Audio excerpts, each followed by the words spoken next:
Guess it's a surprise. People say, damn, Shea, 2 nights in a fucking row? Alexander, how are you? Tina Miller, how are you? Riding down under, hey, mate. Ron. Barbara Alexander, you see you're a moderator now. You see that, right? Frank, you see you're a moderator now, right?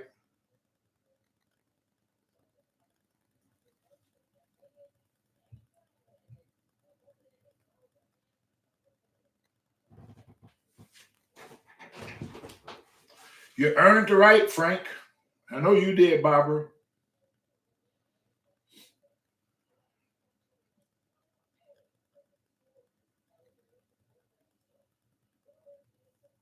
Yeah, PJ. I just said that like 2 days in a fucking row.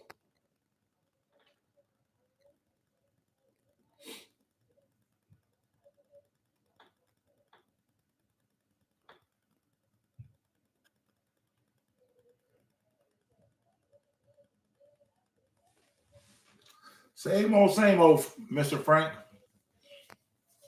I wasn't even really going to come on. I just said, just it's snowing outside again. It's cold as shit.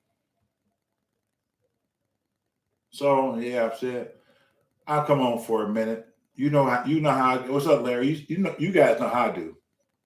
I might be on this motherfucker for 2-3 hours, and I might turn around and be on here for only 30 minutes. You see, I don't try to force myself to talk about nothing. If I feel that I'm forcing myself to say something or talk about something, then it's not going to come across the way I need it to come across. Do I still make karaoke videos? Absolutely. I do. Let me see if you can see this. You probably won't be able to see it. Hold on. Put my phone.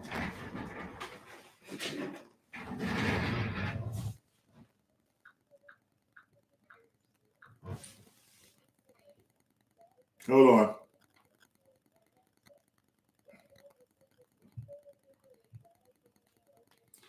I want to test something real quick. It might not work, but I'm going to see.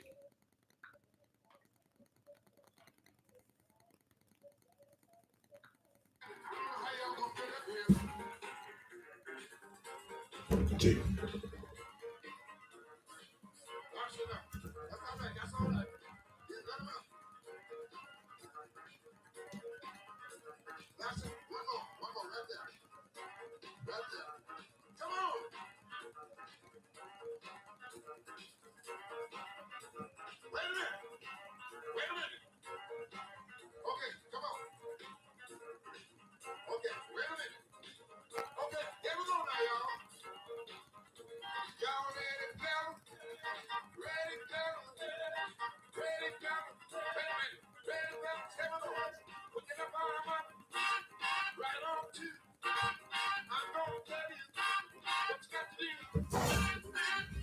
Okay, I was trying to see something. Hold on.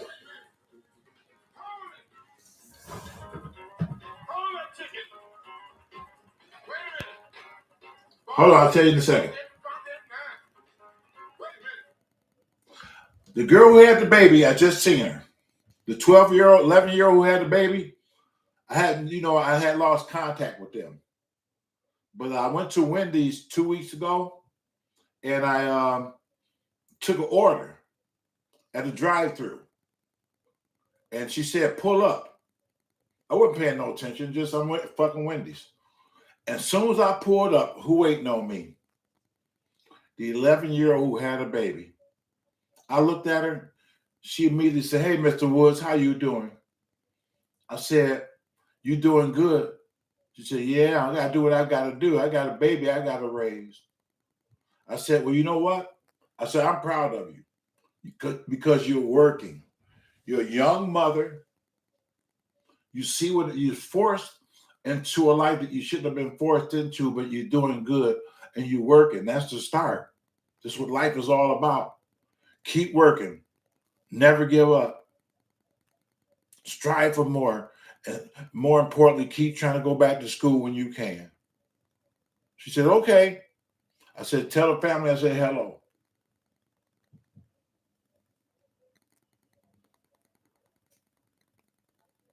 My favorite musician? I would have to say Prince and Jimi Hendrix. How old is she now? She got to be about. Let me see. I think the baby's 7 or 8 years old now, and she was like 12 then when she had her. I think she's like 19 or 20.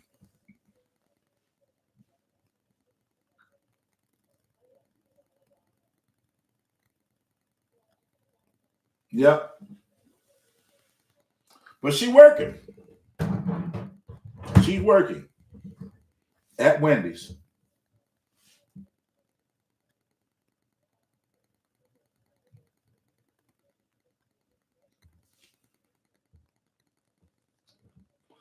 Yeah, I love Jimmy. Jimmy the man. She did those siblings ever find their brother a few months ago? No. No. I think that didn't turn out too well. They never found him. Them two when I was walking down the street and them two young folk was asking about their brother. He had been missing since yesterday. Yeah, I don't think that turned out good.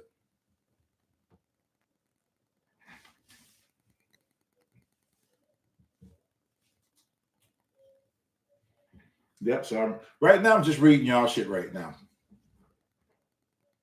Right now, instead of me just talking about random shit, which I'm going to do anyway, tonight for right now, it's just a few minutes. I want to sit here and talk to y'all personally. I want to try to answer your questions and just talk to you directly, like PJ and Dave Mills, of course, Barbara, PJ, Frank. Frank want to talk. Frank always want to talk. Gamer 57, 87, blah, blah, blah, blah, blah, blah.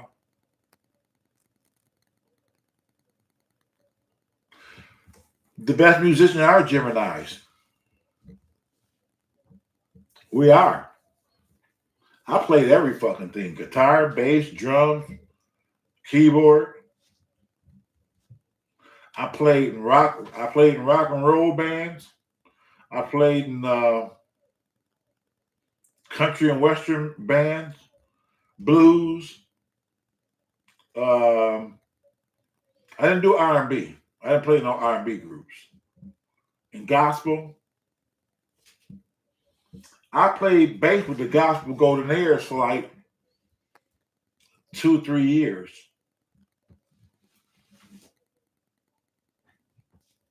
Yeah, about 2-3 years. And we all dressed it. I got it on my Facebook. We all dressed in these fucking blue suits. What the fuck were they called?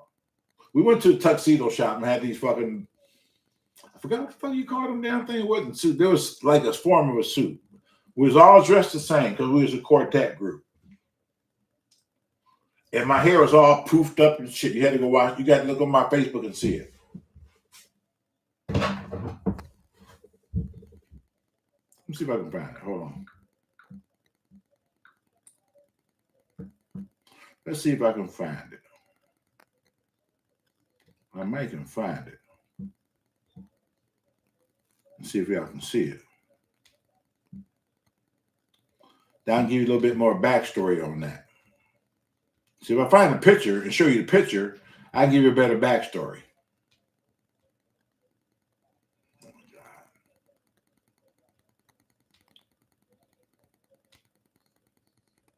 God. Oh shit. Let's see. Let's see. What I'm looking for? Oh, okay. Yeah.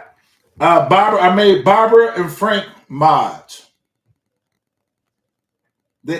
Everybody had to earn their spots, like y'all did. You just can't let anybody be a moderator.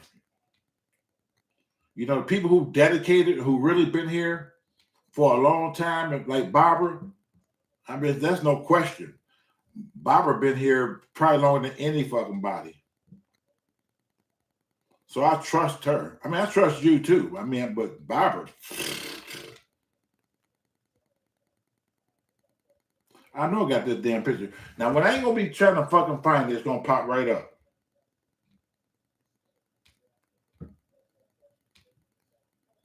Wait a minute. Don't do this to me today. Of all days, don't do this. I'm trying to fucking make a point.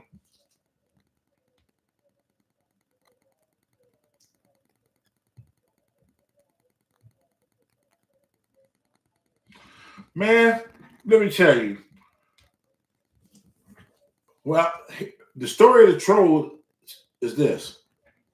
When I was on Periscope, we had a lot of fucking trolls coming in on Periscope. A lot.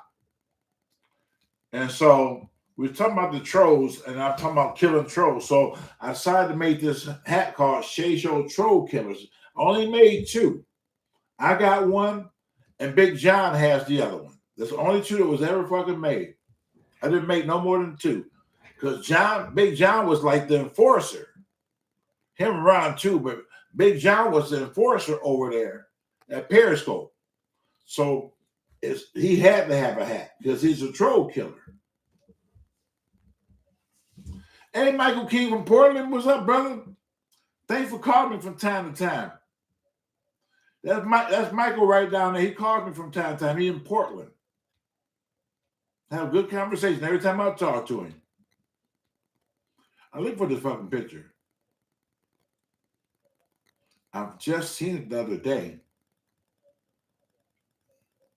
Just seen it the other day. What the fuck?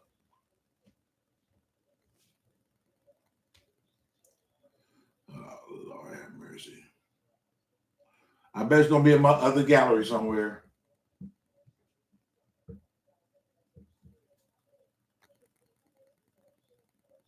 Troll was intense over there. They really was.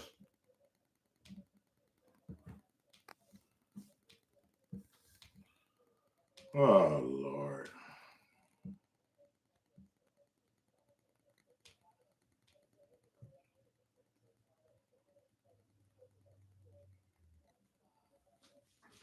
Y'all talk amongst each other for a minute. I'm looking for something.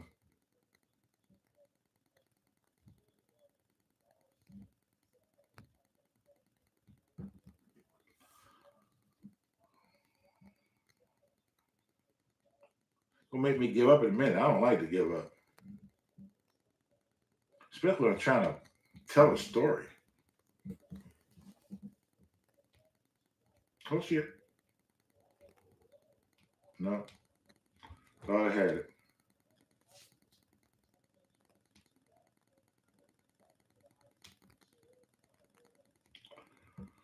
Oh wait. Thought I had it. My bad.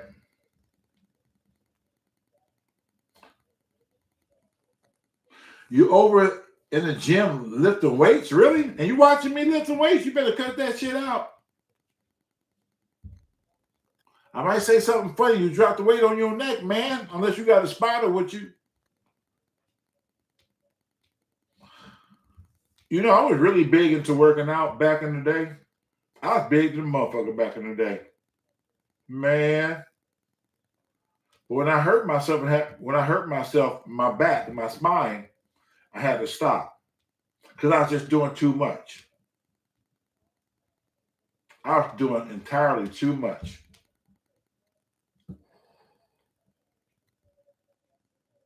Let's see if you can see this old school picture. One here.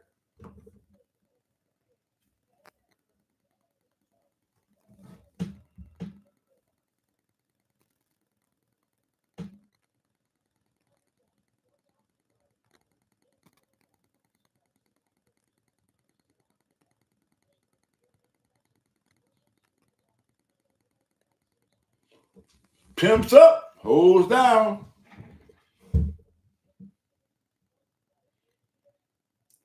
A rap at a time? Okay. See, back in the day, When I first got into it, let me tell you this story real quick. I can't find fuck it. Let me tell you the story.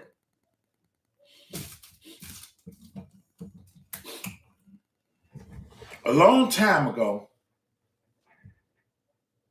when I started working at Crown Enameling on 7 Mile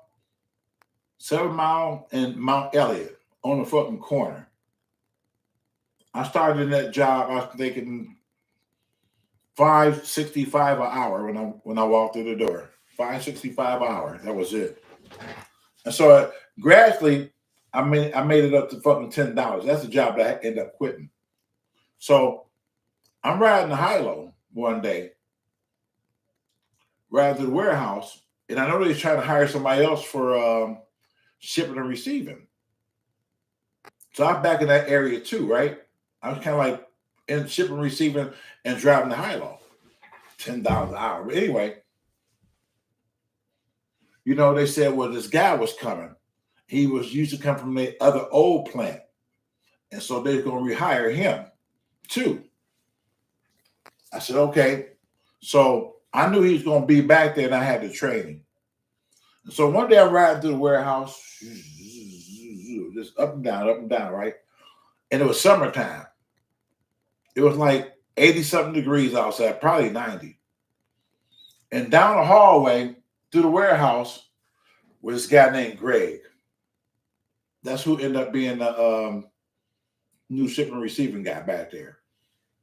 And when he was walking through, I looked at him. I said, God damn, this bolo coming through this motherfucker, right? I said, this motherfucker built like shit. I mean, his arms like this and shit, chest all out and shit, and small fucking waistline. I said, this motherfucker need to be in a bodybuilding show somewhere. Who the fuck is this? And so I said, hey, what's going on? Your name Greg? He said, yeah. He said, well, you gonna be training you Bill? I said, yeah. He said, oh, you're gonna be training me back in the shipping. I said, yeah, come on in, man. I kept looking at him. I said, that's a big motherfucker, right? He was small, he was short, but he was like fucking Mighty Mouse. And so I couldn't help but ask him. I said, how long you been lifting weights, man? I just went to you can tell he looking. How long you been lifting weights? Oh man, probably about 20 years. I said, and it shows. This shows, brother. He said, you got a big, nice frame on you. He said, man, he said, if you work out right, he said, it'll even look better on you. I said, yeah, you know, and I wasn't working out at the time. I said, yeah, man, I always been thinking about wanting to work out and shit. He said, well, tell you what. He said, I work out like on Saturday and Sundays at home in the basement. But I'm telling you, he said, I put it on you, man. He said, if you want to get big, he said, you can't quit. I'm just telling you ahead of time, you can't quit. He said, I'm not going easy on you, man. I said, all right, man, I can do it. What the fuck, man? I'm from the east side, west side, motherfucker. I can do this shit. So I goes over his house that morning. Come in. He said, come on in, Bill. I come in. And he fixing breakfast. I said, oh, man, you fixing breakfast? I came too early, brother? He said, no. He said, I'm fixing us breakfast. He said, before you go down there and lift them weights and do what we finna do, he said, your body needs some energy. So I'm fixing us a nice breakfast. And we're going to digest. And then we're going to go down there. He called it the dungeon. He said, we're going to go down there in the dungeon. I said, I don't know. This motherfucker is like, a sign. He got a torture chamber down there. So we ate eggs, grits, toast.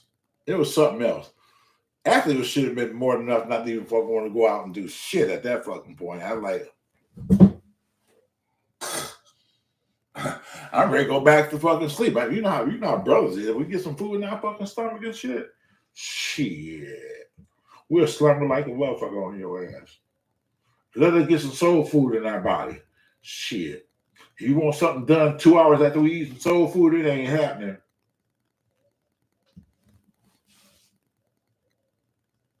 Shea, let me hold on to the 100. Are you crazy? 10 years. 10 years. So let me tell you what happened. So we finish, we digest, we go downstairs in his basement. Not only did this motherfucker have weights, regular weights on bars that was fucking bending, he had cinder blocks on bars all over the fucking place. Cinder blocks. What the hell is the rocky shit going on here? Cinder blocks. And I'm looking all around in the fucking basement. Each little workstation he had some type of form of cinder blocks cemented on a pole. Just crazy shit. I ain't seen no shit like that before. No wonder this motherfucker called us the dungeon. And I said, so what we about to do, man? I mean, goddamn. I was just like, what the fuck? We about to kill something? What the fuck? You got cinder blocks and shit going on? What the fuck? He said, oh, this is how I work out, man. He said, you'll get used to it. I said, well, you got to tell me what to do, man. I mean, I see cinder blocks, man. I want to put these motherfuckers together and do a barbecue and shit. I lift no damn weights. So he's sitting there just talking. He got a little chuckle out of that shit. He says, just follow me and do what I do. So I watched him. He was making these noises like, woof, woof, woof. I'm like, what the fuck? You all right, dog? He's like, woof, woof, woof. And the more he kept doing, his arms just kept swelling and swelling, like right in front of my eyes and shit. And so when I feel with this one, I'm getting on here and you come over here and right behind me. I want to make certain you're doing it right. I said, okay. So I went over there and grabbed a bar with these fucking big ass cinder blocks on both ends and shit, cemented and shit. As soon as I tried to bend down and grab that motherfucker, I like, woof, woof, woof. I said, dog, I can't do this shit. I said, you got to just put me on the baby stage. And I do. I can't start off like that, man. You ain't killing me, motherfucker. You ain't killing me. I can't do it like that. I'm doing that some fucking point, but not right now. Let's start me off with something light. So we're sitting there like, okay, we can do that. I see it's going to take you a while. I said, yeah, I mean, what the fuck? You said you've been doing this shit for 20 years, motherfucker. This is my first day here. What the fuck what you trying to turn me into? Did you do this on your first fucking day? Shit. You just created some shit. How long you been in prison before, man? Damn, that's some prison shit. And so as time went by, I mean, I would work out hard with him. And the second time I worked out with him, because you're not, if you work out before, you know what I'm finna say, your body is not used to this constant movement with all these weights and doing things. Your body's doing something differently than it has done before, and it knows that. So what happens is you start getting tight, real fucking tight, and you sore. A weightlifter would know this. If you try to take your fucking shirt off, you screaming in fucking pain because you literally, your body's locked up. It was so bad. I told him I was going to have to go to the fucking hospital. He started laughing at me. What you going to the hospital for? I said, dog, I cannot move. If I move an inch, it's just, you just might well kill me, man. Oh, man, you'll get over that. It takes some time. You see, your body's going through these changes.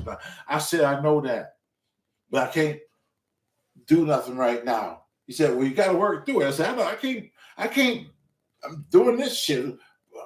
What am I supposed to fucking pick up? What are you talking about?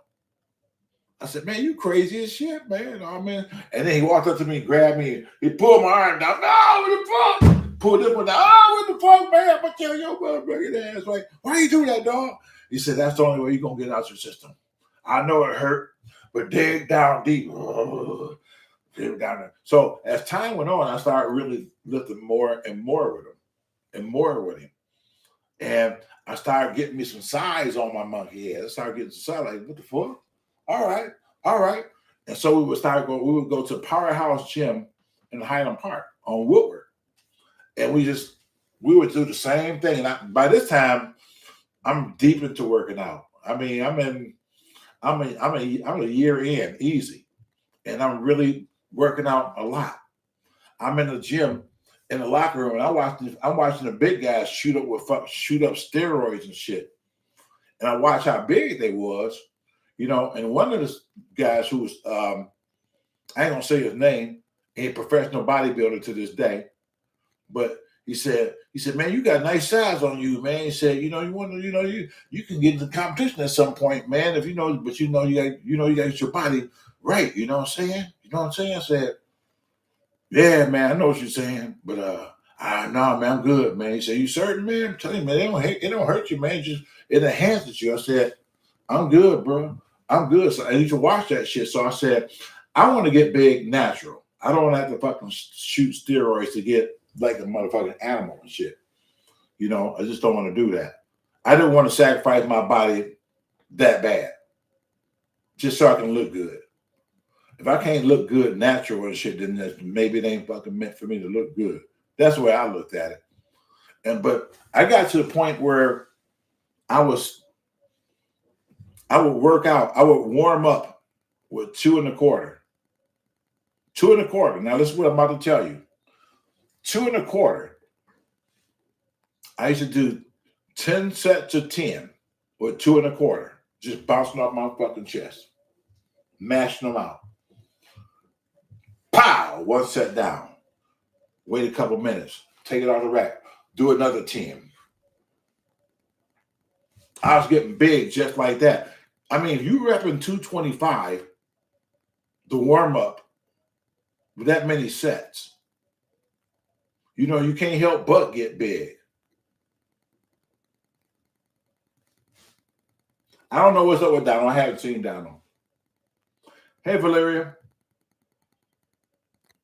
So, but what I would do at that point, when I got my reps out the way, warming up, that's when I fucking start piling on the motherfucking meat.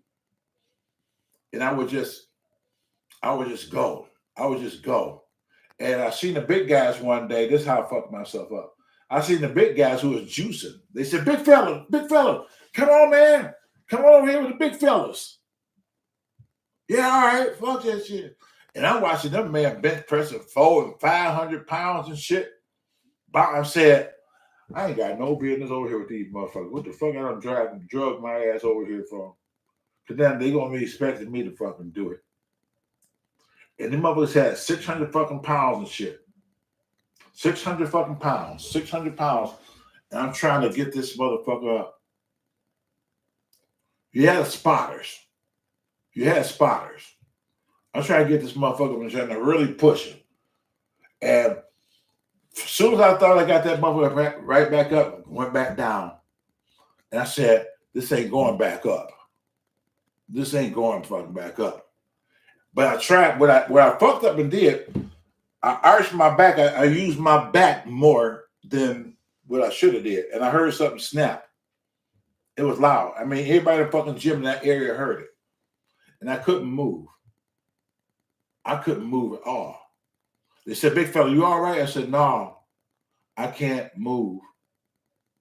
And to breathe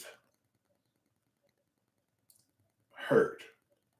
When I just breathe like this, I would be in so much fucking pain just to fucking breathe.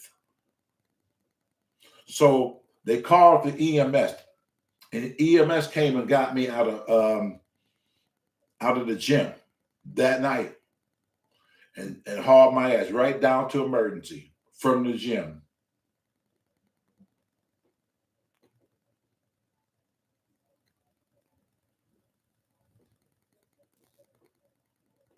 So, yeah, so I messed myself up. My cervical spine. And I went on like that for a long time. And it was hurting and just hurting. And it didn't seem to get no fucking better. And so they sent me to a fucking specialist. A neurologist. Well, anyway, they sent me to a fucking specialist. And when they went deeper into it, they said, "Oh man, you need surgery like yesterday." I said, "Huh?" They said, "The way your spine is, the way it's your nerves is wrapped around your spine." She said, "It's bad. It's real bad." She said, "If you fell a certain way or a car hit you from behind in a car accident," she said, "you could die. That's how bad it is. You need surgery right away." That scared the shit out of me.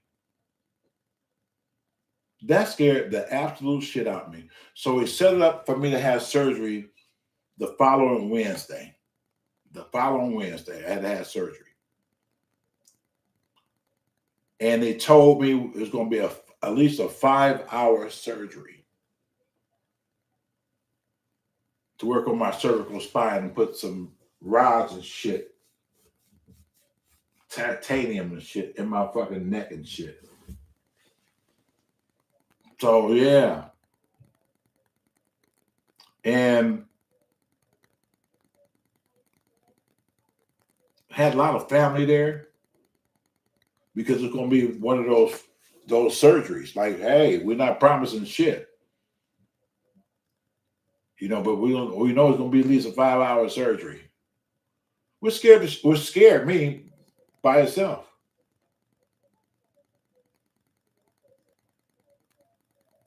That was the end of my weightlifting. I couldn't lift. I couldn't do it no more. I fucked myself up. I tried to used to go to the gym from time to time, do some little light shit, very light shit. I got a gym in my basement. I just don't really use it the way I used to. Cause I was a beast. I was in the gym. There's a time there's a time I was in the gym 5 days a week. Easy. 5 days a week. 2 hours, sometimes 3.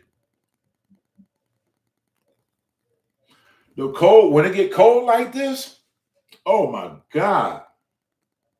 It's the worst fucking pain in my back and my neck ever when it get cold. It's terrible. But I'm having to live with that because they say there's nothing I can do. There's nothing they can do. Because I went to rehab. I was in rehab for fucking 8 months. I was in rehab for 8 months. And I told them, I said, this ain't working. I said, I feel like I can get the most shit y'all try to get me to do, the worse this gets. I just can't do this no more. I can't do no more rehab. I think this is hurting me right now. And they couldn't fight it. They said, well, you don't need to stay. I said, no, you're trying to get that insurance money. I can't do it. I don't feel like I'm getting better. So I talked to the doctor and told him what was going on. And they looked at the charts. He said, well, I'll tell you what. He said, you're just going to have to live with the pain. Learn how to live with the pain. He said, it ain't going to change. It's always going to be this way. Always. Like this side of me, it goes numb a lot. It goes numb. And I don't say nothing because I got used to it. So, yeah, this side here will be a little bit numb most of the time. But it bothered me at first because I said I couldn't deal with that shit. It felt funny. But as the years started going by, months starting in the years, I learned how to live with it. 24/7 pain. I'm in pain with those videos. Y'all didn't even fucking know it. When those videos I be doing, I'm in constant fucking pain, but you'll never see it. Sometimes I come across every now and then. Somebody say, "Dale, Shea, you all right?" But and just about every video you ever see me in, I'm in pain. I just mask it so well because I got used to it.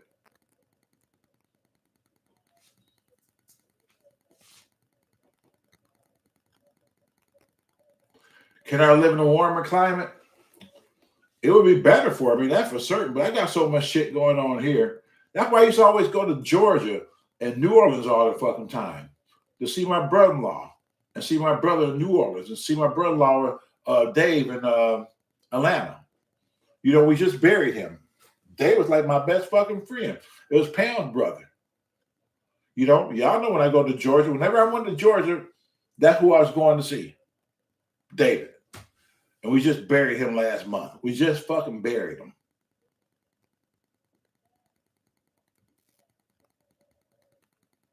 Yep. So that was my getaway. So I don't really see, I don't know. I don't really see myself really going back to Atlanta. I just, even though I know a few people down there who follow me, you know, on the Shea show, and they're good people and good friends, you know, but they was like my home base. I would be there. So if I had to go visit somebody, I go visit for an hour or two or go to dinner or some shit like that. And I go back to home base with Dave. Because half the time when we went out somewhere, Dave was always with us anyway. When I met a Shea Show fan and shit, me and Dave would go out and we'll all go out to dinner somewhere. Or a couple of times, David made dinner. And we had them come over to the house and we sit there and talk about Shea Show videos and eat dinner at Dave's table.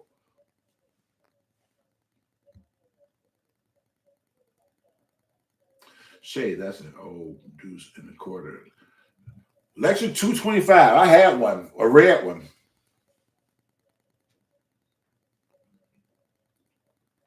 So, yeah, so I learned how to live with a lot of shit.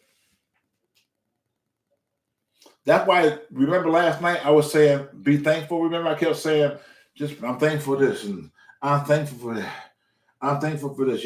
Just last night I was just talking about that shit. Well, this is why I'm always fucking thankful.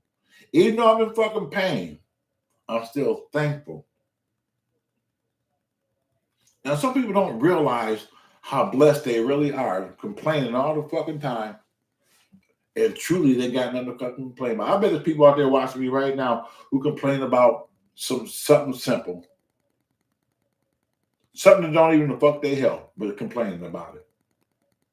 Well, this shit is affecting my health big time, and I'm getting older.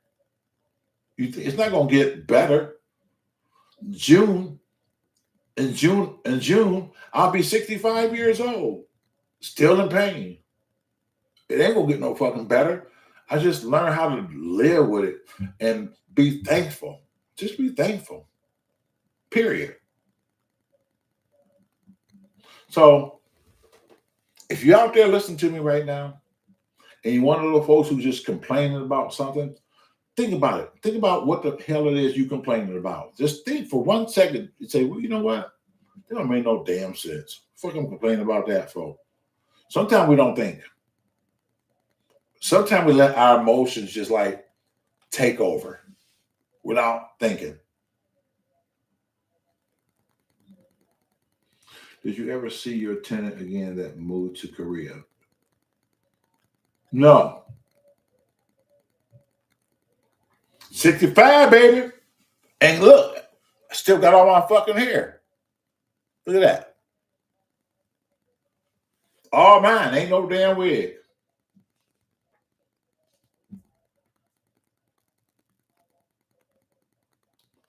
Yeah, Dave and I playing ping pong. Somebody said Dave. Dave, my brother-in-law, not Dave the cameraman. David, my brother-in-law. Matter of fact, I got a video that Barbara saved on her page of me and Dave playing ping pong in a activity center down in Georgia, in Smyrna. And I put it on my page. Me and Dave playing ping pong like fucking two Chinese. Hello, Juanita. How are you? Let me speak to everybody else right now. David Washington. I just talked to him. Of course, Frank, Barbara, Alexander, what's up? What's up? What's up? PJ, what's up? What's up? Again. Juanita, Game 9757. Black don't crack. Listen, I know people in their 30s who look older than me, and in their 40s who look older than me. Me, myself, see, I don't drink. I used to smoke a lot back in the day. I used to smoke like a fucking chimney, especially in high school. But but I don't really smoke and I don't fucking drink. I mean, I smoke this shit. I vape.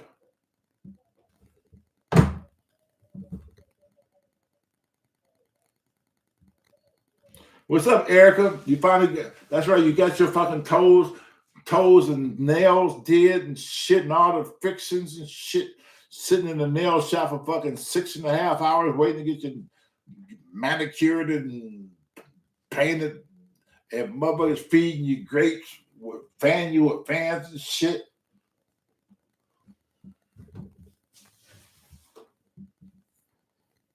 Big John from Baltimore. Tell Rashid I say hello too. That's somebody talking about shit. You talking somebody with some fucking nails? Shit. Frank's wife? She got claws. Like, yeah, oh, she got some claws. The motherfucker come out to here and shit. Hello, Candy. How are you? I'm wondering. I was wondering.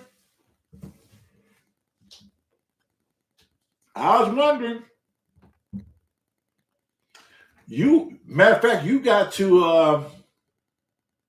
I think you got to the shop when I talked to you.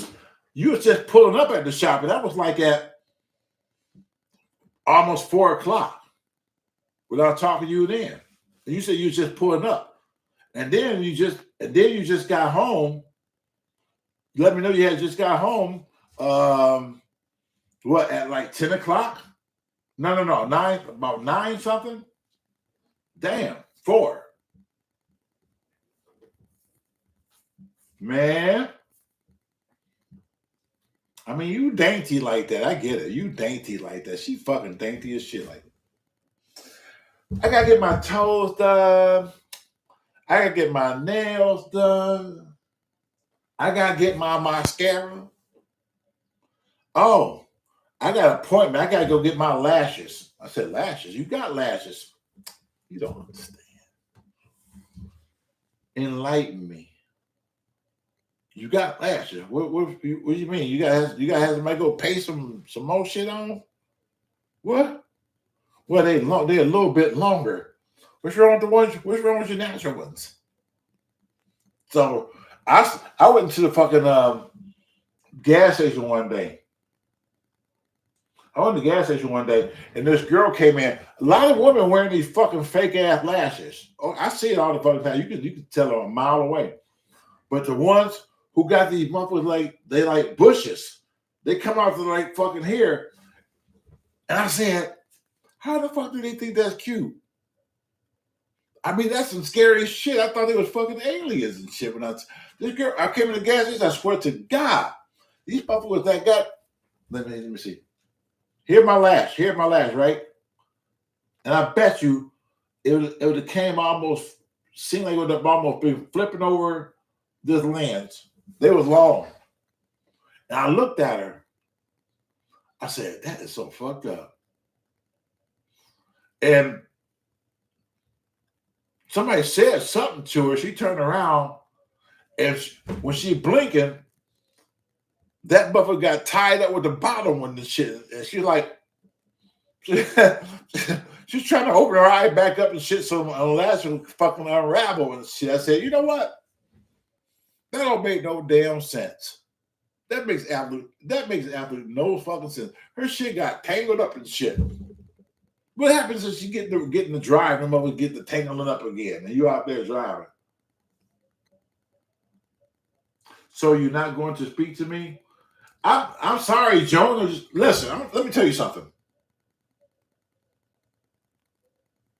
I say this a million times. Now I'm called y'all because I see this, Joanne.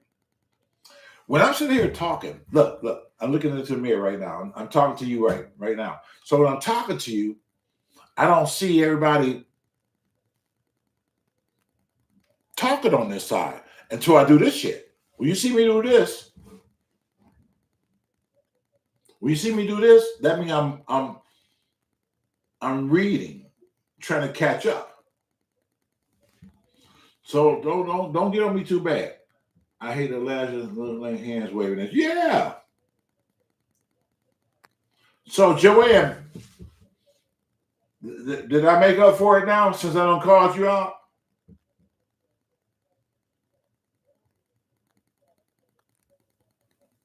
I'll read you something else. Shea, I've been watching you a long time. One of the funniest videos is the one with Karate Guy. And that was oh my God. That was Kung Fu. That's my tenant.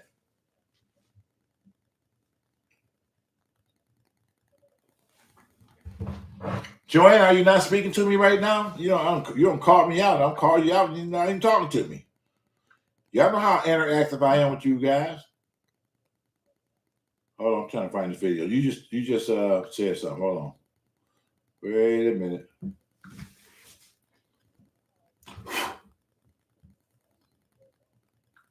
Wait a minute.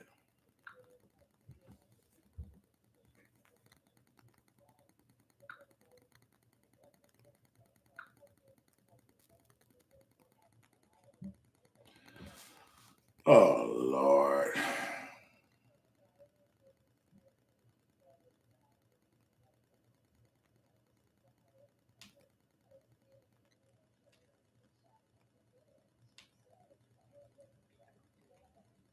Let me see something. Hold on, let me show you this. All right, guys, we're going to leave this location, and we're at the house for Leroy, who lives in France. We make sure everything is nice and cleaned up. And you see this. So we get ready to go to another house on a from the opposite side of the town. And we got Mr. Frank traveling with us today. We put him to work from Lorain, Ohio. We're going to make him a star down there in Ohio. People will be asking for his autograph, everything. You've been practicing how to do your autograph? That's how I go. The Marcus Oro, baby. Plus, my buddy in that now, window, he loves to ride videos. He left me a message said, nobody. That's Frank. Who's down here right now? That's Frank. Some people just have him too long. Oh yeah, they do.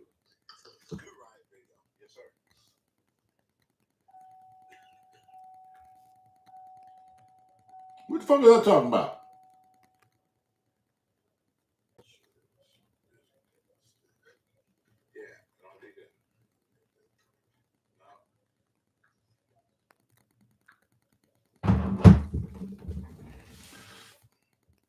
Hey guy, well, how you doing? That was a good video, Simpson Scotty. Yeah.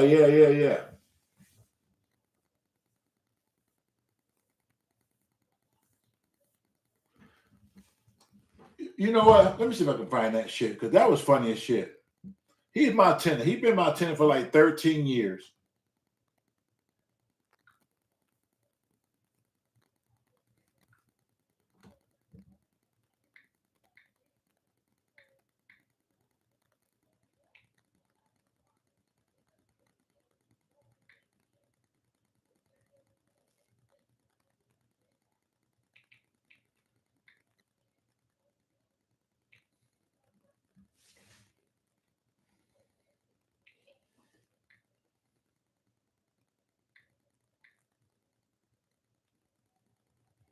How did I do that?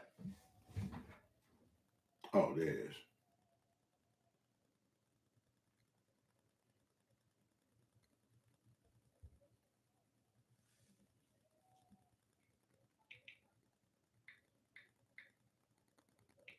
Hold on.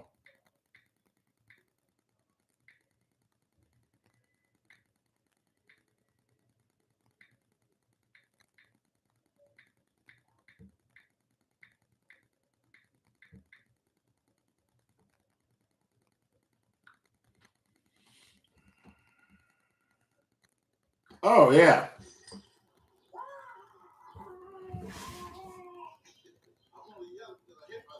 see if we can find. Let's see.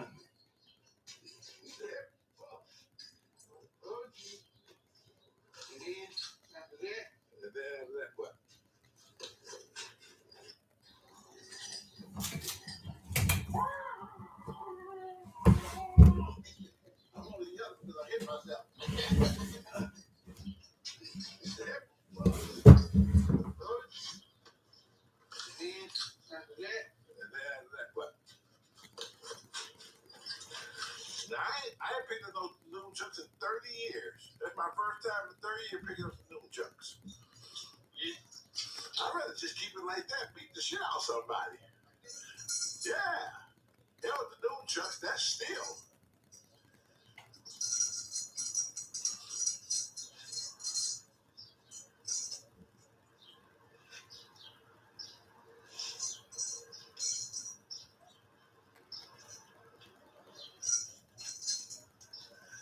You do better with that than the noodle chucks.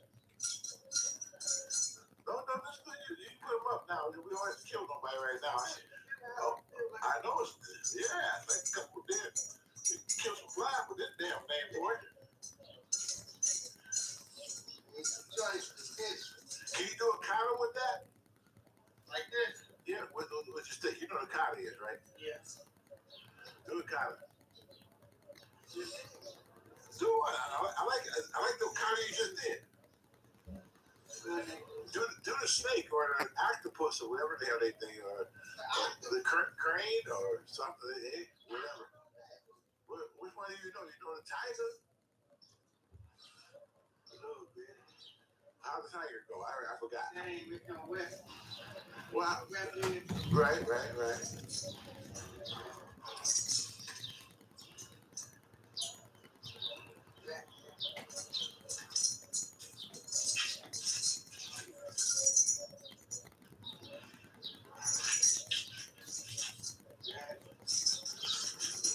Come up. Down. This way. Yeah. Come back up. Yeah. Come back. Oh, shit. Okay. Oh, man. Why's that shit? When you do that, little blade come out. Yeah.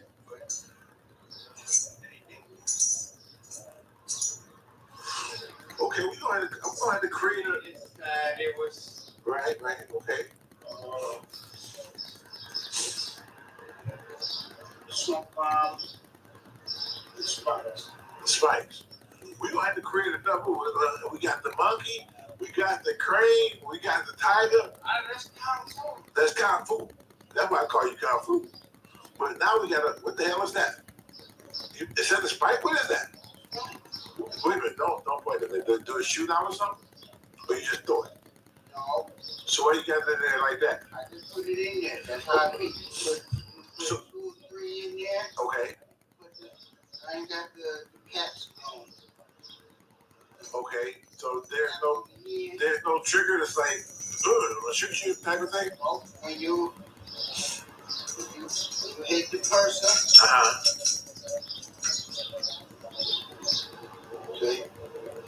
Okay. Supposed to fall on the ground, then what? That's right, a casket. When the cap goes on here, put the stuff in. Right. You put the cap on, but don't have the cap. And so let me get this right. When you oh shit, don't you say, hey, don't cage that boy. When you strike the person, slide out. Stick them like that. Okay. Well, we go. Okay. Take it. Like that. I'd rather do it that way. Have it in my hand and just do some real damage, you know? Okay, real. The way I don't. I know, but right. Up, down.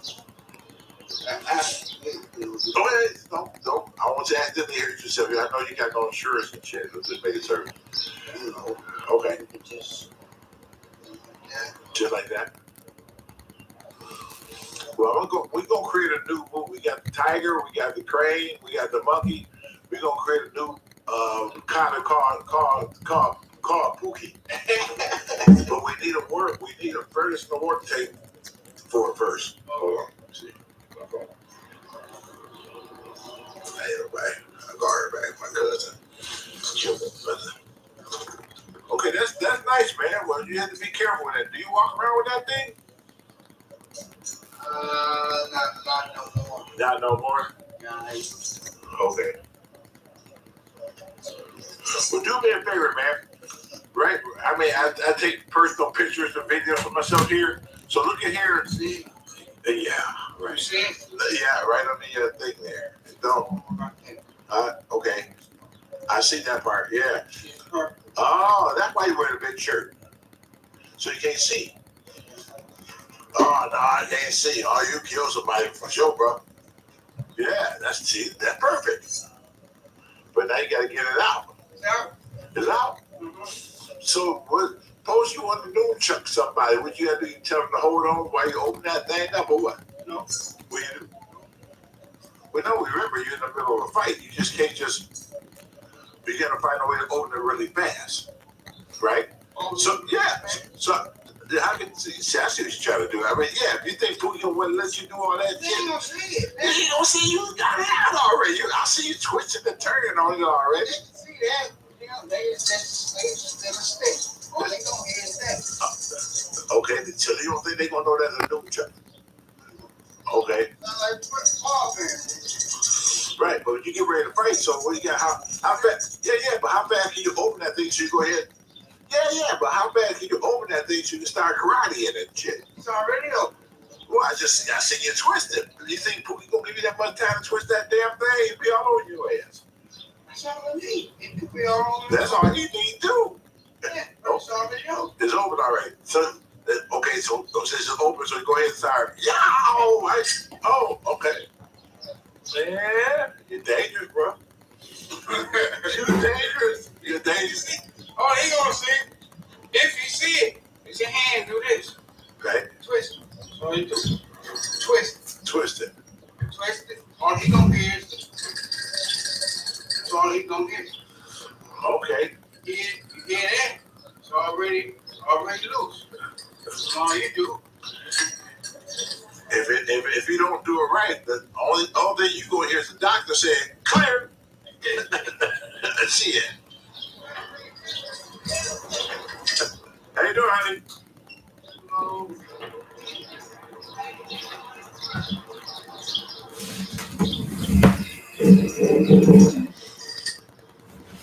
Wait a minute.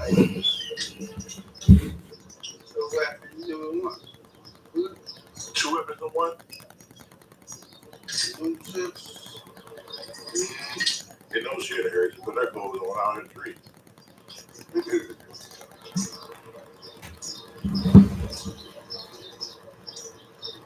That's 2 weapons in one. Well, listen here, bro. Look at here, right here. I'm doing it first on taking a J from here, and the carpet, and here. So look at here and say, we'll see you at the next location. We'll see you at the next location. No. We'll see you. You got to put it like, we'll see you like that. We'll see you. I love it. Yes, sir.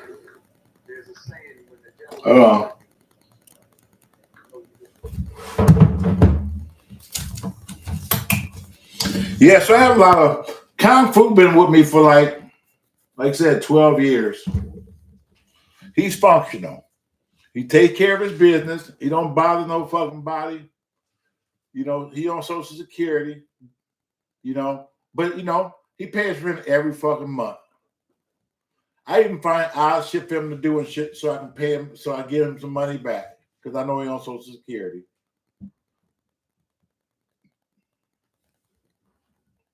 So,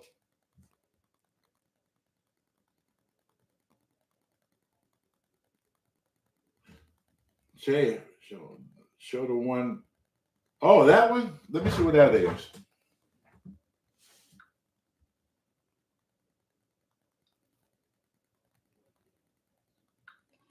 Let me see. I know I got it.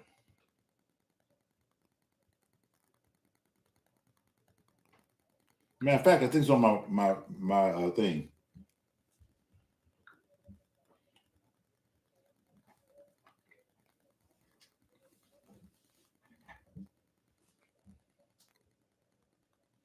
It's way down here, but I got it.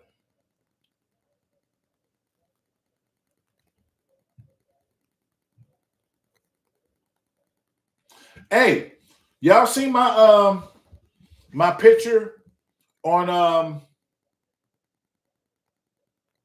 Facebook about me spraying the girl in the face with the water? She said she's having hot flashes, and it was a screenshot. Y'all seen that?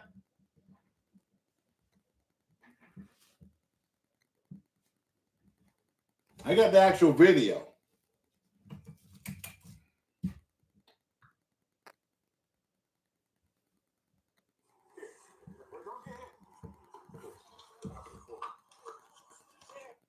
Wait a minute.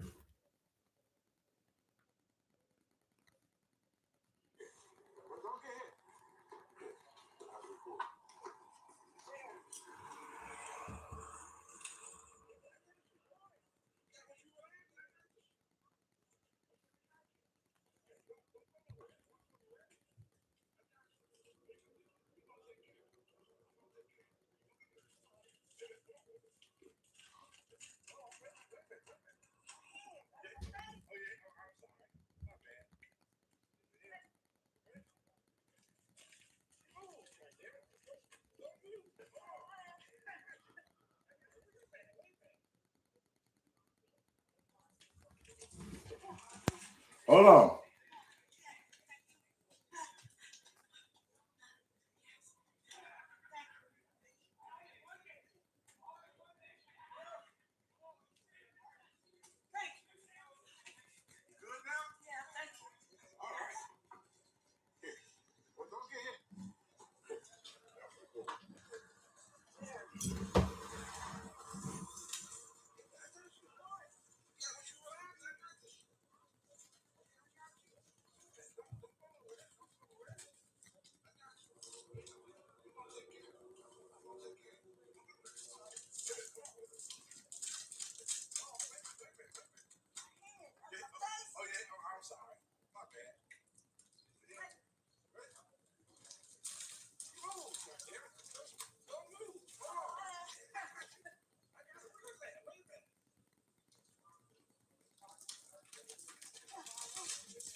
I'm a clown.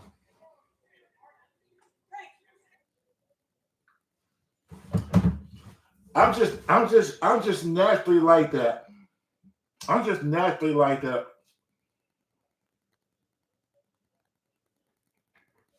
Well, fuck. She said she had hot flashes, but I just recently found out. Some woman told me, Shea, you don't never do that shit to no one who got hot flashes. That's the worst thing you can fucking do.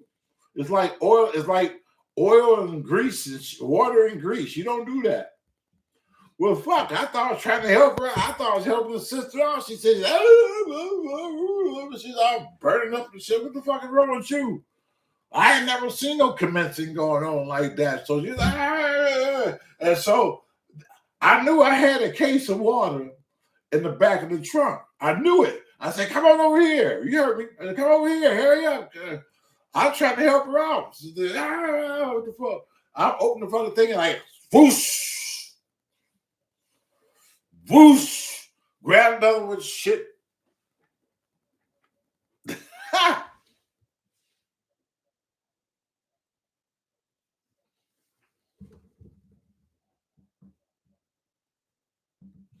I think I think Social Security, I ain't gonna say seniors, but Social Security make the best tenants for me. If it's within their rent range, they gonna pay their shit. They gonna pay their shit because they used to live in a certain way. They don't go out and buy people on Social Security, even if they wanted to. They don't go out and buy clothes, and they just don't just throw their money all over the place because they know they're limited with it. You know, and even when they come close to the end with whatever they have, they still happy. They know they only got another week or two left before it's the first again, and they get that check again. Like I said, he been my tenant for 12 years on Social Security. This for 12 years. And be on time with this shit every fucking month. Every month. He calls me.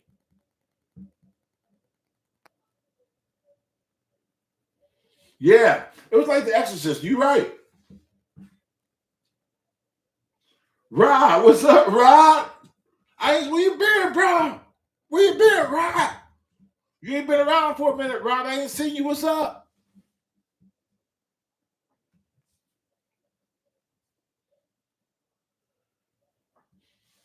Rod K is in the house. Von Will is in the house. And Joanne is just sitting there just laughing.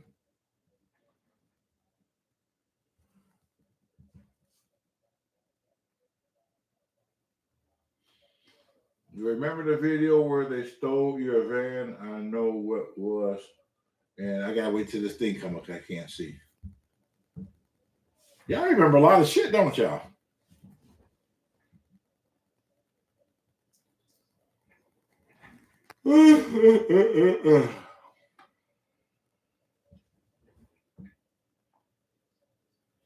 I'm trying to. This thing is just moving fast. I'm sure y'all talking, but it's not.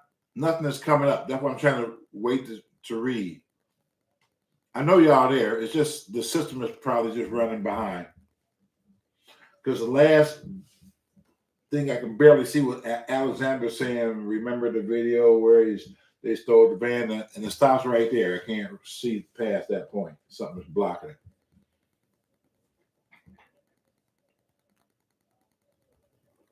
Okay, there we go. Starting to slowly move a little bit.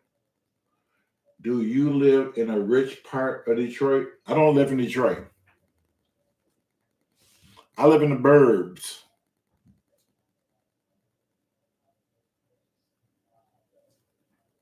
I live in the burbs. I'm in Detroit every day, though. Every day. Yeah, West Point. Yep. I come from a 900 square foot home. A 900 square foot home to now I'm in my home now is almost like 3,000 square foot. So that's a big difference for me from where I come from. It's a really big difference.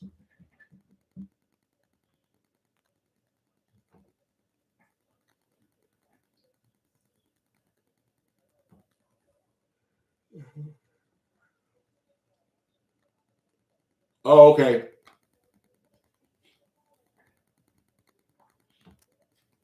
Yeah, I'm in Southfield. Frank know where I live. When Frank in time, I ain't here. Frank will ride by my house and make certain everything is okay.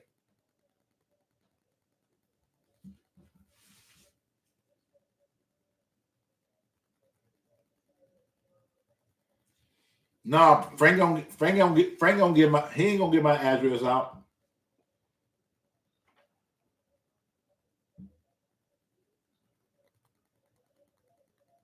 Yeah, oh man. The deer out here is fucking crazy. Crazy. When I first got here, remember I'm from the hood. So certain things I'm not used to seeing. So I got a really, really big kitchen. Y'all see some of y'all seen the inside of my house. I got a really, really big kitchen, right? So I'm coming downstairs because all the rooms are upstairs. And I go to the kitchen. My first morning waking up in this house. And in my yard, I got a lot of yard with it was like 20 trees, a creek running through. And so I look out, you know, I'm not used to seeing no shit like that, right? I'm not. And so I look out the window, I see like 8 or 9 deer right there at my window, grazing in my fucking grass. I said, what the fuck? Well, I thought it was a zoo around here and they probably got loose and they was running around in the yard and shit. 'Cause remember, I'm from the hood. I ain't never seen no fucking deer in the backyard. That's crazy. But over time, you know, you got used to it. So the deer to me out here is like the pit bull of the suburbs.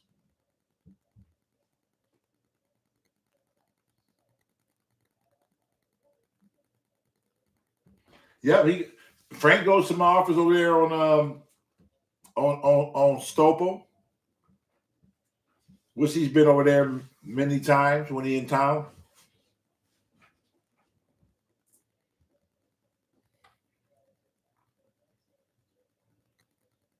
What's up, Lamar?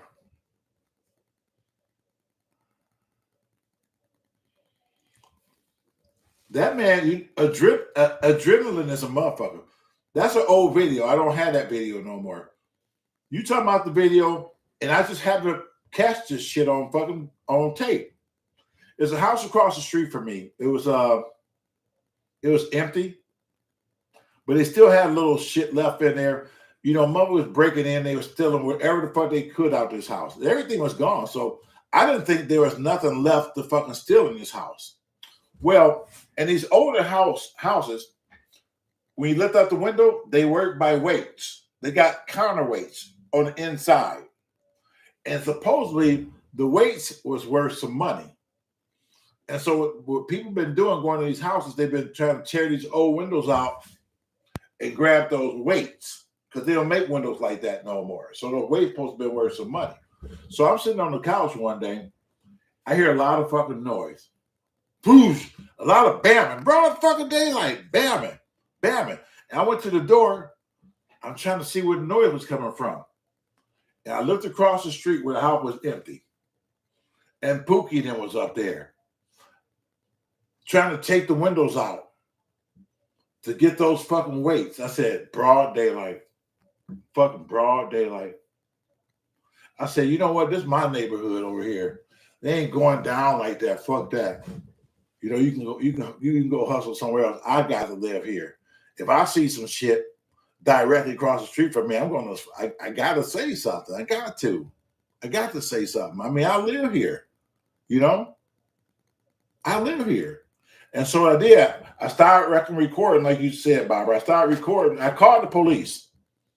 And said, hey, Pookie about breaking in the fucking house right across the street on Stopel, blah, blah, blah. I didn't tell them it was an unoccupied house because they probably wouldn't even fucking came right away. I said, they breaking into somebody's house right now. Well, technically it was somebody's house. Maybe the city. I don't know.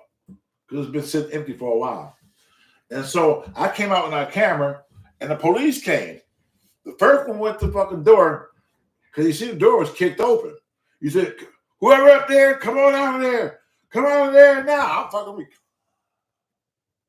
I'm recording like a motherfucker. Yeah, right?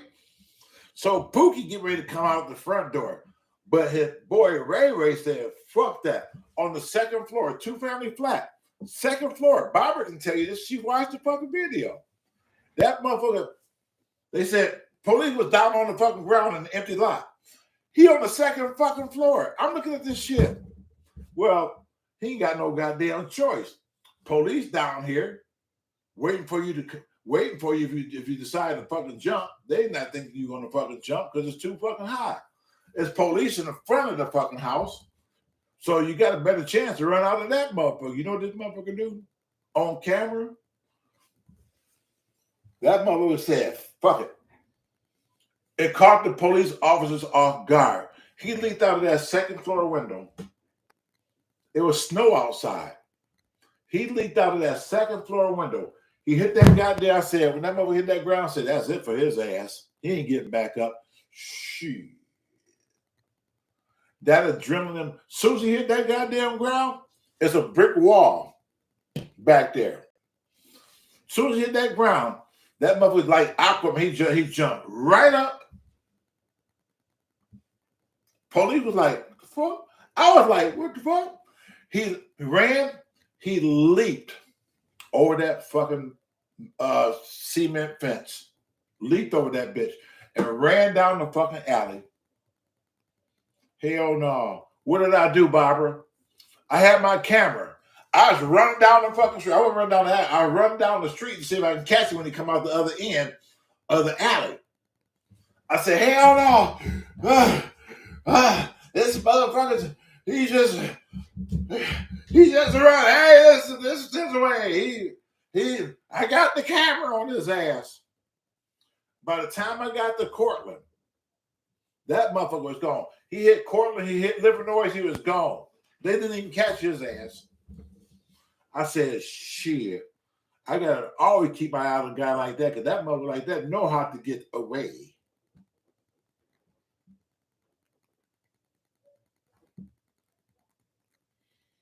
I mean, high as that was, I wouldn't have jumped out that damn window. I said, fuck it. What's the least you gonna do to me? Just pat me and take me to jail for a minute, and I gotta pay a fine because I stole some shit out of an abandoned house? Motherfucker wasn't thinking. You risking your life for that shit. I would have take me. Yeah, I did it.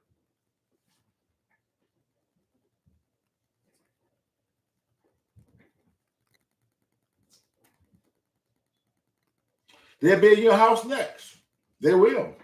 If you don't say nothing, and you see that shit going on in your fucking neighborhood, you don't fucking say nothing, and they know you looking, and they know you ain't said shit, guess what? They're gonna be up in your, it won't be long before they be up in your shit. When they see you leave and go to fucking work. They're gonna be in your shit. You know who did it, but you can't prove it.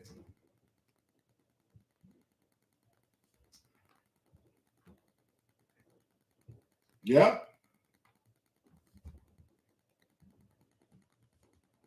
Now I'm trying to read again. Hello, Lisa Johnson. How are you?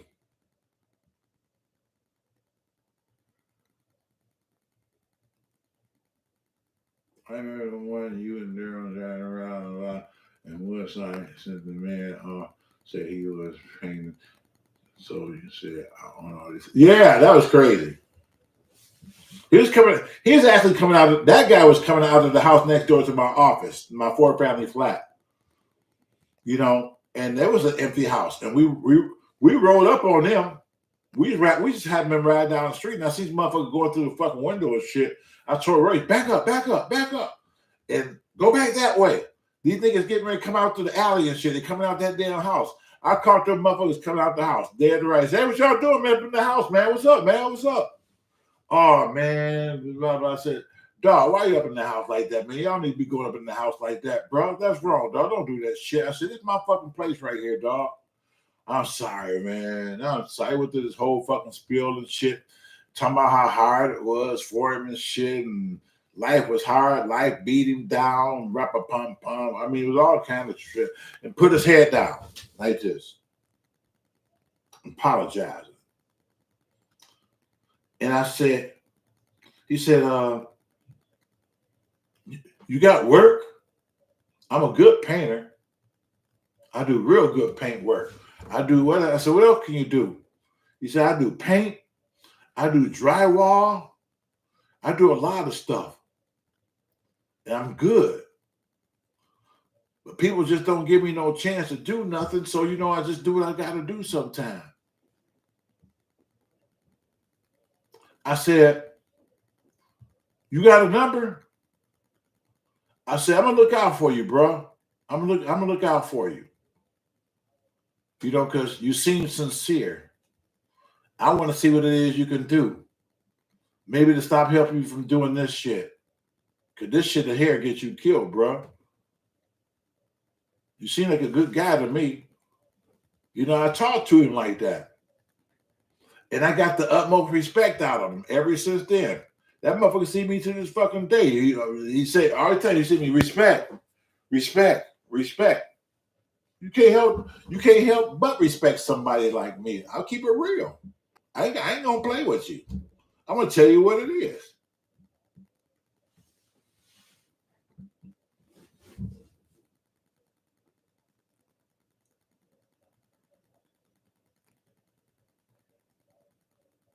You thought about me tonight. Here I am on YouTube.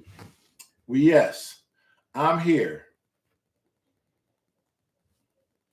I just happened to cross your mind. Like, I don't know what Shea doing. Let's tell the whole class what you're thinking about. You just said you're thinking about me, so now I'm gonna put you on blast, Lisa.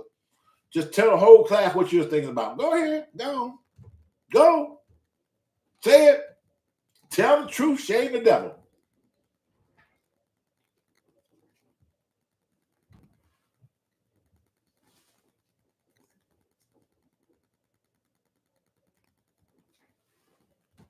Hold on, I'm putting Lisa on blast right now. She said she's just thinking about me today.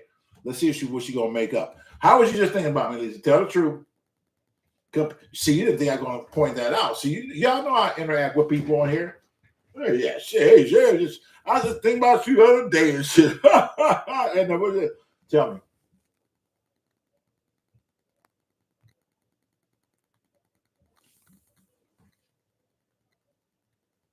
The one you yell, robbery in progress. Right.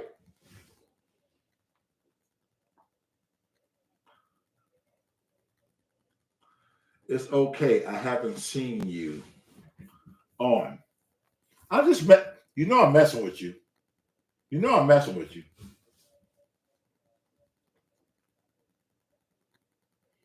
Yeah, I've seen a lot of crazy shit. A lot of crazy shit. I mean, even before I started doing this shit, I seen all kind of crazy shit.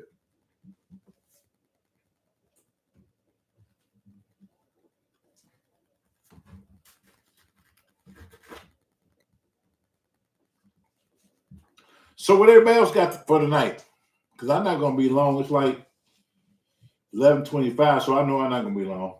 You got deep last night and dropped some women. Hey, listen, Kat, this is what I do. Anybody who watched me for any length of time, go back and watch my earlier real talks, my very early real talk when I first started doing this shit. You think I was deep last night? I'm really deep in those videos. I just have those moments when I do that. Sometimes I think people need to hear some real shit. I think people like to be around people who real. I do. I like to be around real people. Just give it to me fucking straight. Tell me what's on your fucking mind. That's how I am. You don't have to beat around the bush with me. Tell me what it is that's on your mind. Tell me it is what you want me to fucking do. Tell me it is what you want to do. I don't believe in playing no games. I don't got too over that shit. And I'll tell you. Okay. Or I'll say, no. Whatever it is. Just get right to it.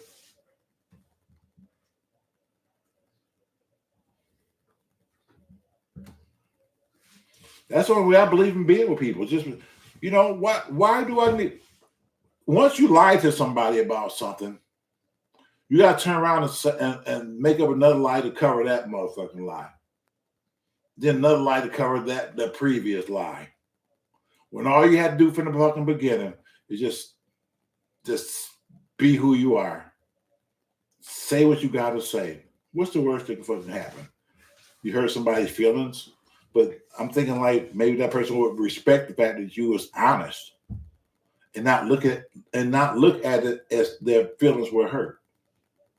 But somebody who's just being real. I can deal with somebody who's real a lot faster than anybody else because now I know where you stand. I know where you stand. I know where I stand with you.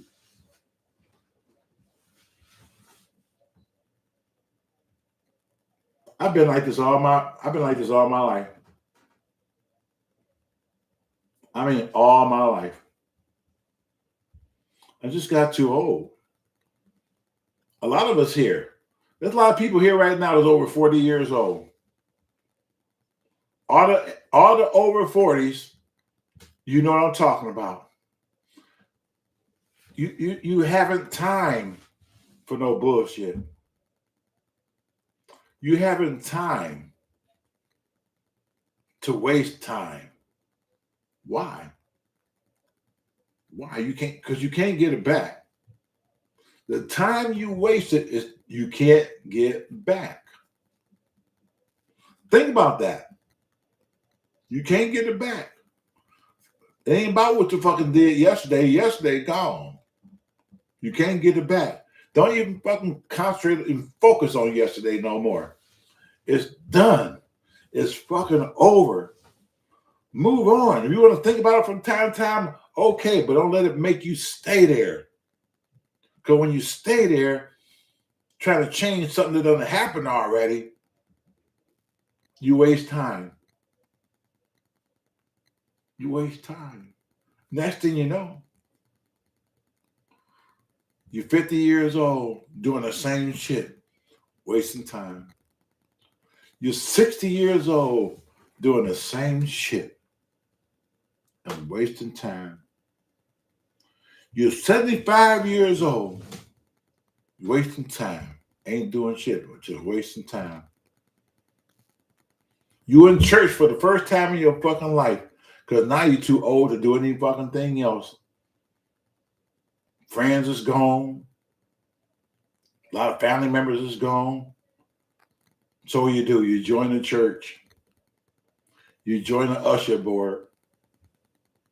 You get to be a deacon. They give you fucking keys so you can open up and close up from time to time. Now you got a sense of being. Now for the first time you feel fucking important.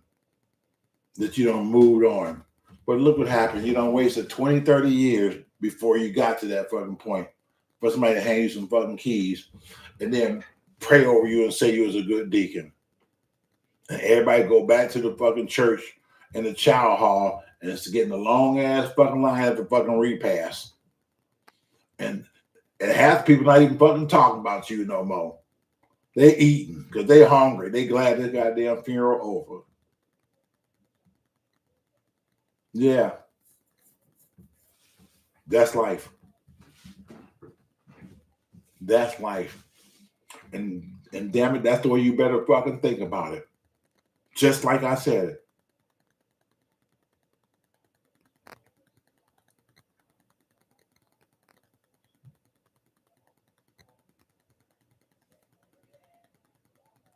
Just the way I fucking said it.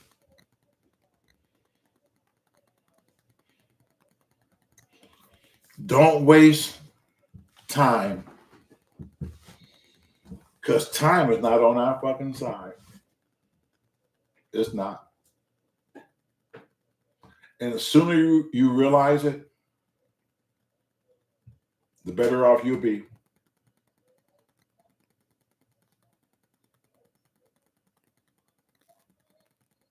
Oh, yeah, I remember that.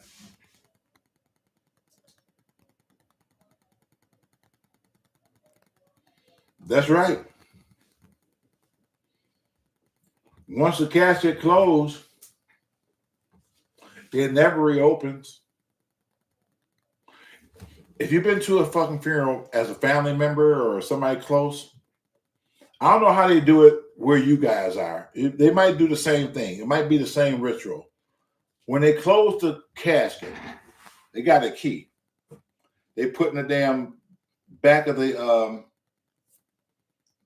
casket and turn it. And it seals. It seals it. It seals the casket shut.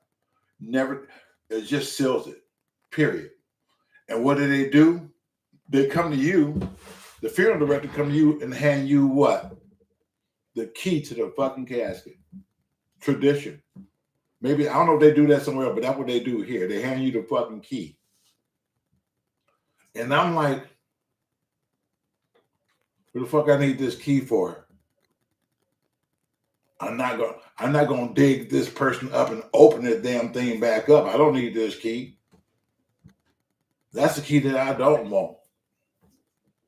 What I need that for? Well, it's just this tradition. then I like to pass. I don't need that key.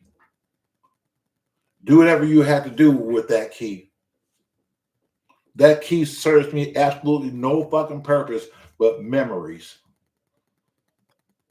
I don't want my last memories of my loved one you handing me a fucking key to that casket. That's not what I want to fucking remember. I want to remember the good times.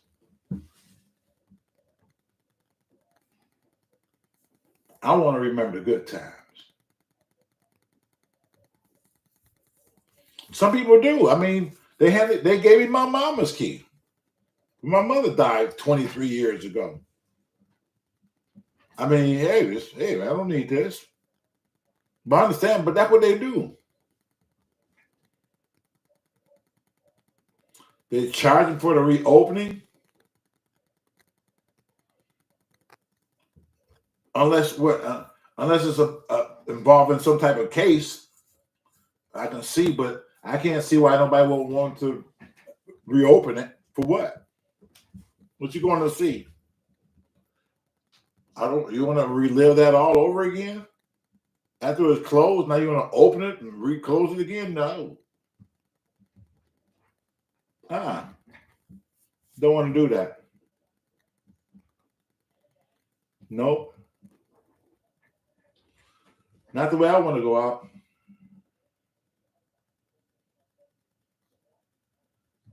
Sad but true, it is. So I've been screaming this shit every time I come over here. I tell you guys, when you die, you leave them by yourself. Watch the circle of people that that come into your space. Watch them carefully. Everybody don't mean you no fucking good. They don't. Everybody don't have the best intentions for you. You might think they do. Even the person you call your bestest friend could have bad intentions for you without you even seeing it.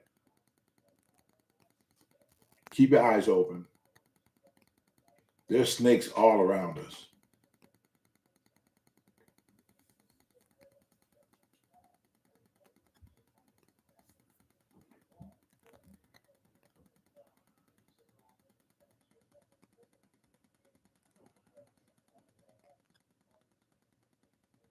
I know. I've been a pallbearer more than I can ever imagine.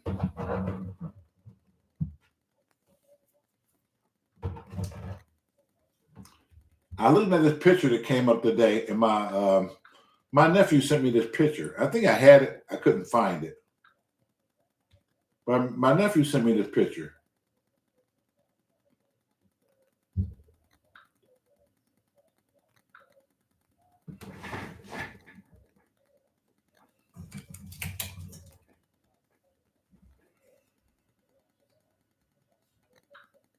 Hold on.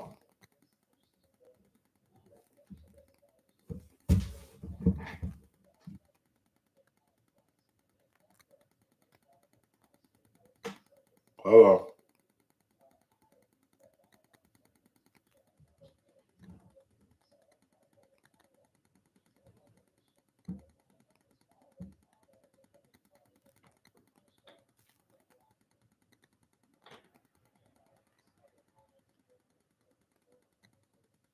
Hold on.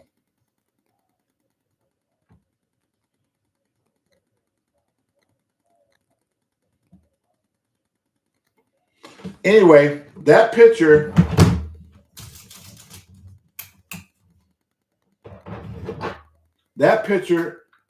was at my wife's funeral. And on that picture was Royce, my nephew Robert, who just got killed 2 years ago, and Dave, my brother-in-law that we just buried a month ago, on that picture at the cemetery when we buried Pam. Life is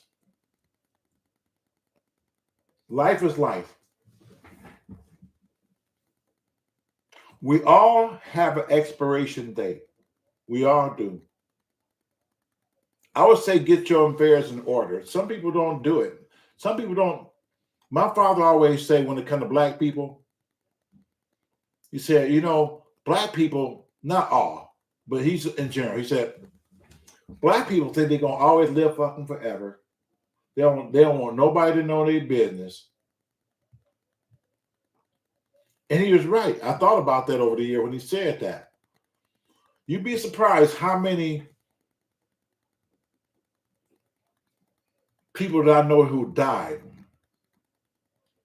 And nobody knew if they had insurance, not insurance, because they wouldn't tell nobody their personal business. And then they go in the house, tearing up the whole fucking house, looking for something, looking for paperwork, looking for something, because nobody got money to bury Pookie. I wonder if Pookie got some insurance laying around here. I've been in the houses where I actually tore somebody's house up with helping family members dump out drawers and scattering papers all over the fucking house, in the bed, on the floor, looking for insurance policies. I've done that with people. I actually done that. And let me tell you, if that don't make you think when you get in a situation doing something like that, if that don't make you think. And I said, that's absolutely crazy. I've been part of somebody who passed away, and by the time we found the insurance policy, it had lapsed 2 weeks before that person died.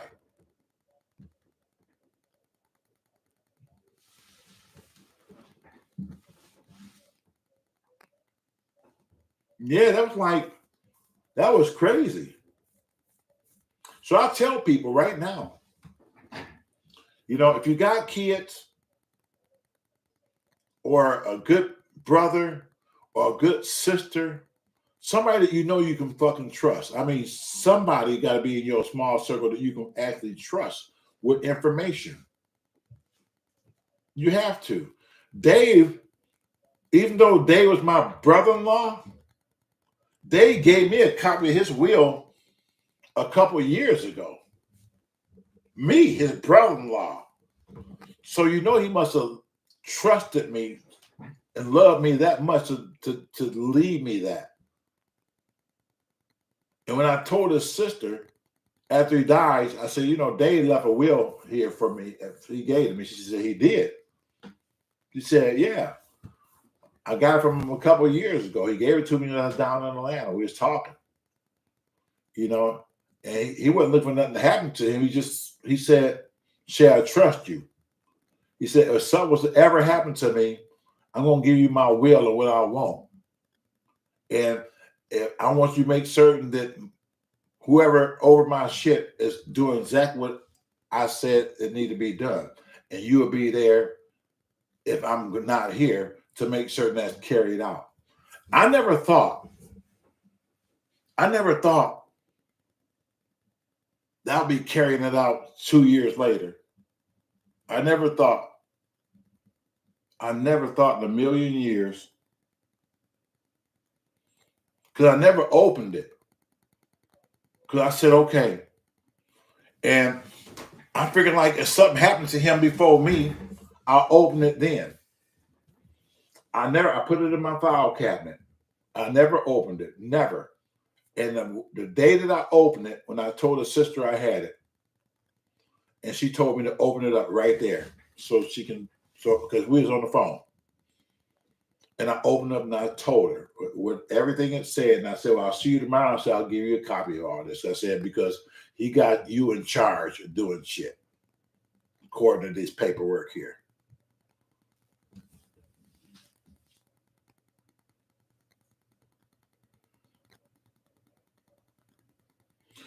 Well, that is the hardest part of life. Loved ones passing. It is. Somebody gonna mourn you. Somebody gonna mourn me. That's the way it is. We born and fucking die. Period.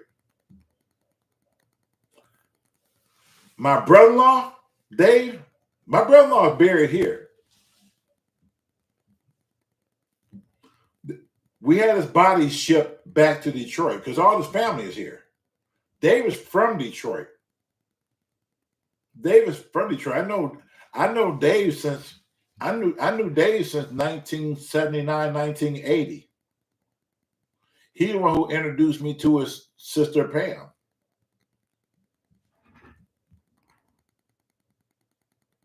Yeah, you met Dave at the birthday bash.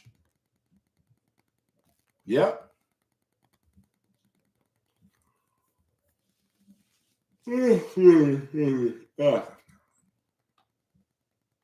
Hello, Tommy. How are you?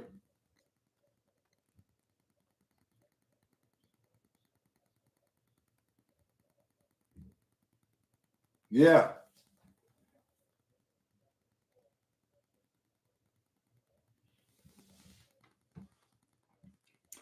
Itemized list will do fine, but whatever thing you put together, make certain it's notarized.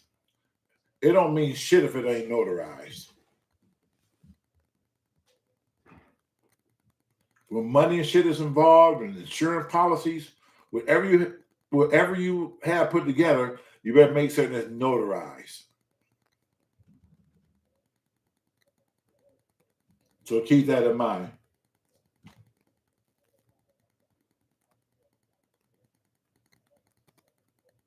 Sometimes you wonder, why are we here? Inquiring minds want to know. I often thought about that too. What's our purpose of being here other than be born to fucking die? What's the overall purpose of living and just being here? Is it to make a difference for somebody else? Is that my purpose? To make a difference for somebody else, and then that's it for me? Or am I supposed to be a particular way? What is the purpose of life? I think we all would come up with a different answer, or what we think the purpose of life is.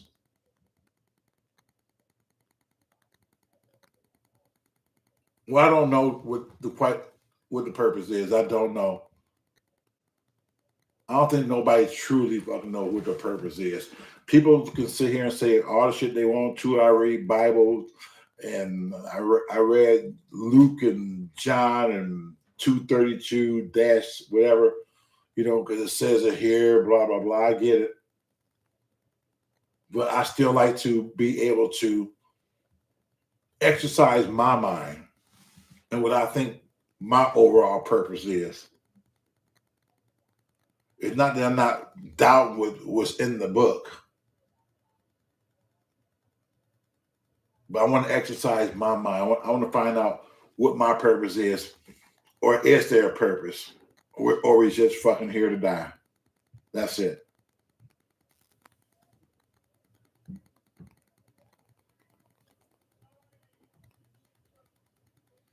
Yes, Dave is the same one who was at me in my video at the Atlanta Aquarium. Yep, the same one. The same one, yes.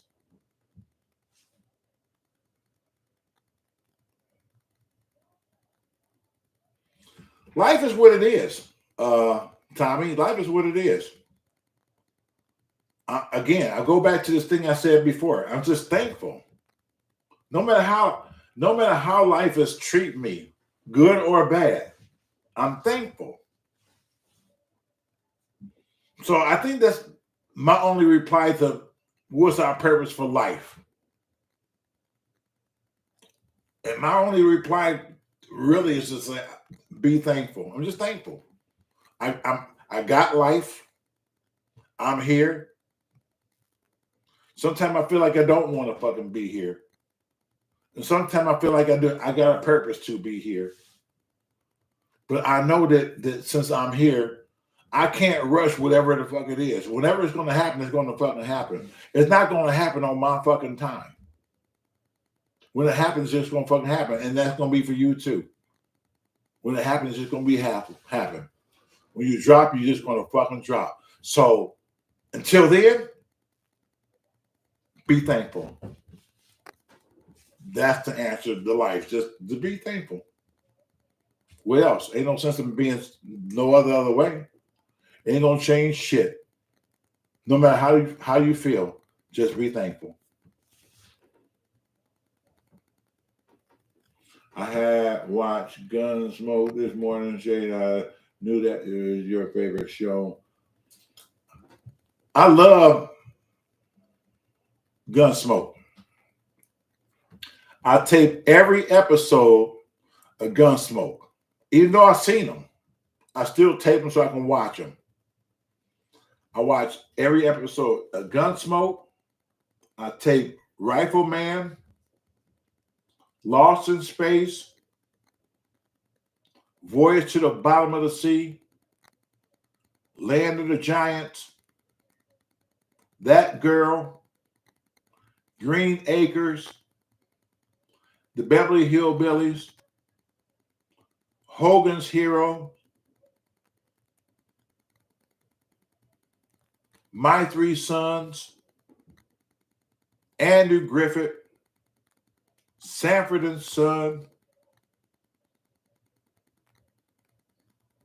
I got a complete lineup. And Star Trek.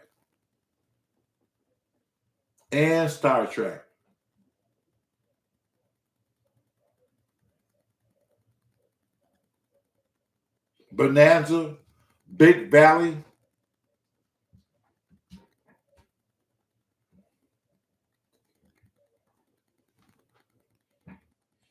Audrey was always, somebody always liked her at some fucking point. But it never, I said, you know, they made Audrey on that whole show, they made her a virgin all the way fucking through. She ain't never had no man. She might have had a little kiss here and there, but you know she wasn't getting down. You know Audrey wasn't doing nothing. Nothing. Good night, Lisa. Thanks for stopping in. I'm not going to be that much longer behind you, honey. But the fact that you came in, I really appreciate that. Thanks for stopping in and thinking about it. Thank you for thinking about me. Appreciate you.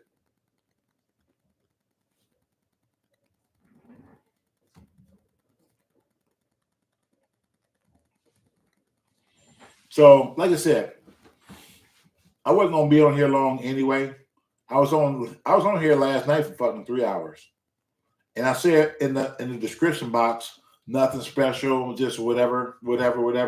So a little wisdom came out tonight. A little wisdom did come out. Not as much as last night, but it did. But I just wanted to come on and just talk just for a few minutes and talk to you guys. That's it. F Troop. I love F Troop. They're trying to make you pay for that shit right now. I put it up right now to see what I need to pay for it. I ain't paying for that. I'll find the reruns on YouTube before I pay for it to watch the episodes and pay them for it. Maddox and Barnaby Jones, Matlock. I watched the episode of Matlock this morning. I like Maddox. I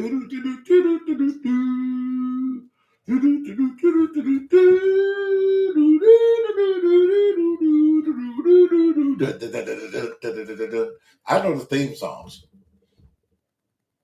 Kojak. Fugitive,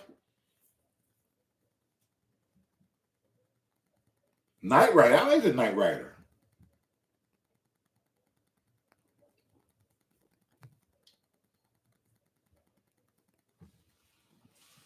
I'm gonna set up a projector one night. I don't know when, but we're gonna watch Shea Show videos. I'm gonna have it back here on the white screen. I got a projector. And we're going to watch a couple of Shea Show movies one night. It's going to take me a minute to set it up. Don't say you don't want to be here.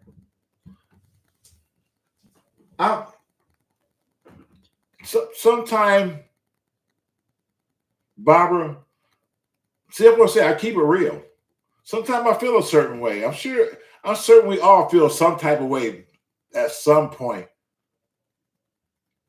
We all feel a different way for different fucking reasons. And I can just tell you it's the fucking truth. I like Benny Hill.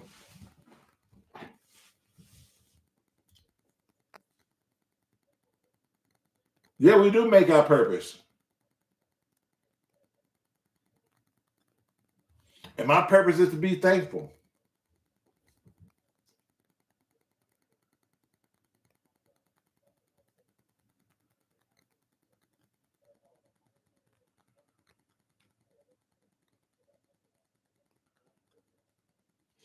Thank you, Black Butterfly.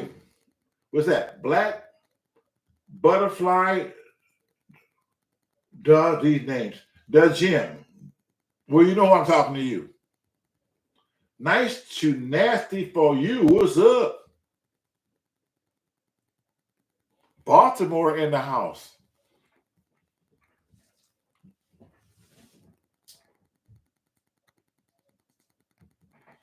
So thank you, and tell your family thank you for watching and supporting. I really appreciate that. So next time, give me some names in the family. I can shout them out and shit. Since you said the family loves me. Lee Majors, the $6 Million Man. I still watch him from time to time. They still play some reruns of that from time to time. Mm-hmm. Well, the good thing about this chat tonight is it's set for a replay that you can, when you play this video back, you'll be able to read all the comments and see me talking to you and calling you out like Barbara Rachel. Do your in-laws treat you better now? Hell no. Only a couple of them. My sister-in-law Renee, my brother-in-law James, who y'all see in the videos, who does the ceramic. My brother-in-law Bo, his wife Sherry, my niece Shari, Jamel, who's a plumber, his brothers and sisters, Charmaine. I mean, I can name Chanel. I can name my nieces and nephews who still show me that love, because I've been around since they was all babies and they all grown with kids now. But you got those ones who always want to fucking see you fucking fail. Always want to fucking see you fail. And mad about it because you ain't failed. So no, I don't get that love like that no more. And what's so funny about that, it's fake. If I happen to go around a family function, like I know already who don't fucking like me. I know who already don't give a fuck about me. I know already. When Dave's funeral came up, of course, a lot of family members. You remember, I've been in this family for over 40 years. So I know who is who. I know who is fucking real. I know who got my back. And I know who don't have my back. Sitting in this fucking church, I know it. I know it. I just do my best to stay away from them. And they stay away from me. Because I know already. I know already don't mean me no good. They barely speak. Hey, how you doing? Talking to me like that after 40 years? Really? I mean, what is your fucking problem? But don't worry about that.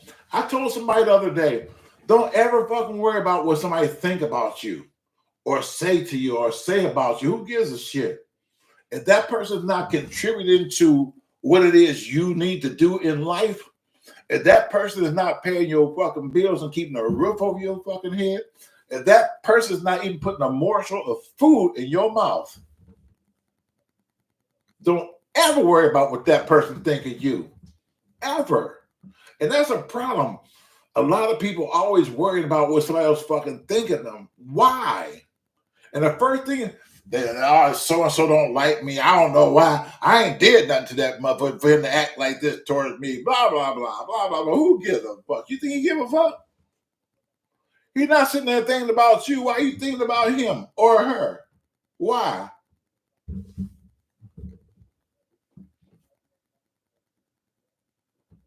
It don't make any sense. It doesn't. It doesn't make any sense.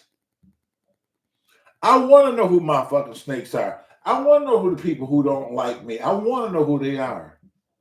I want to know who they are. I do. Because I don't have to worry about them trying to do no AIDS crazy shit. Because I know they ain't got no fucking love for me. I know it. And that's okay. I know what not to expect from that person. I know that already. Despite what I did for them. I ain't one of them motherfuckers who said, this is what I did for you. How dare you do this to me and all I had done for you? If you got to tell a person what it is you fucking did for them, it wasn't fucking genuine if you got to fucking tell them. If you got to tell a person or remind a person what the fuck you did for them, it wasn't fucking genuine. You shouldn't have to never say that. You know why? Either they don't fucking like you no more. They know what you fucking did for them. They the one who got the fucking problem, not you. I don't have to reiterate shit of what I did for you. You know what I did for you. I ain't got to bring it to your attention. I don't have to tell you you driving that fucking car because of me. I don't have to tell you that. You know that already. Every time you start that motherfucker up, you know already who helped you get it. I don't have to fucking tell you who helped put food on your fucking table when you didn't fucking have it. I don't have to throw that in your fucking face because you know that each morsel that you put in your fucking mouth, you know it came from me. And I know it came from me. So I don't care what you say because it's because of me that you're driving. It's because of me that you're eating right now. It's because of me that you're able to feed your little family right now. It's because of me. But no, I'm not going to sit and throw it in your face. Why? Because you know it already. I did it from my heart. I wasn't looking for nothing in fucking return. Anybody who know me would tell you, I don't look for shit in fucking return. Nothing. I don't want nothing from nobody. Y'all don't see me. Y'all don't see me out here putting no fucking GoFundMe's up and like a lot of people do with on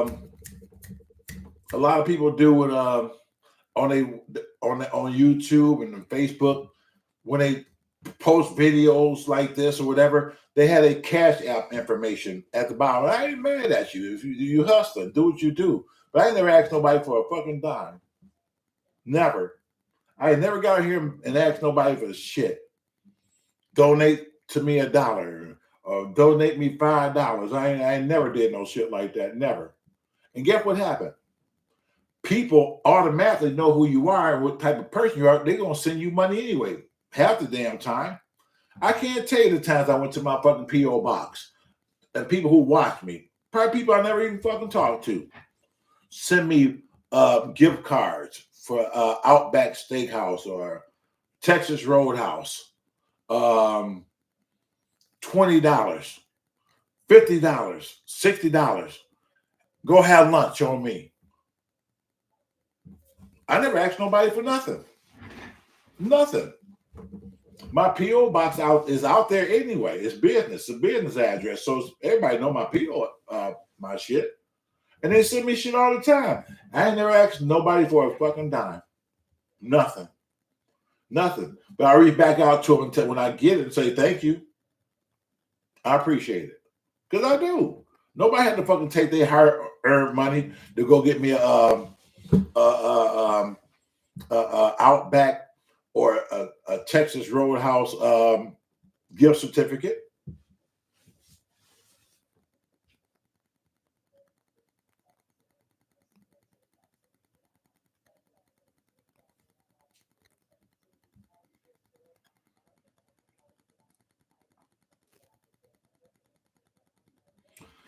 I know, Barbara. It's a jealousy thing. I know that.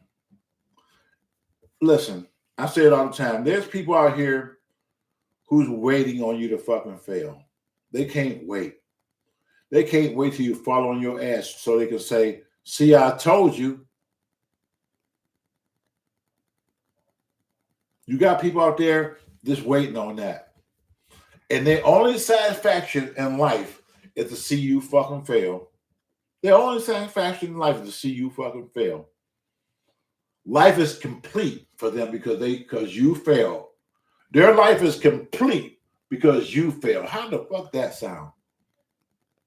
Why is your life complete? Because I failed.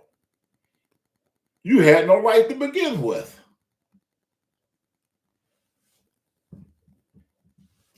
I love The White Shadow. I just recently started taping those episodes of The White Shadow. Love that. And WKRP in Cincinnati. Our Hill Street Blues was okay. I didn't really get too deep into the Hill Street Blues. I'm familiar with it. I did watch a few episodes, but I didn't really get too deep into the Hill Street Blues. Alfred Hitchcock.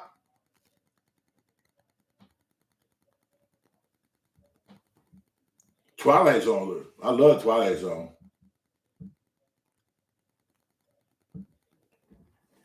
See, I just been spitting some knowledge. See, I said whatever comes to my mind is so I just start spit out. Even though I said really we're going to talk anything in particular tonight, I knew some knowledge was going to come out at some point. And I like to share a little knowledge from time to time so people can say, yeah, I understand. I need to hear this tonight.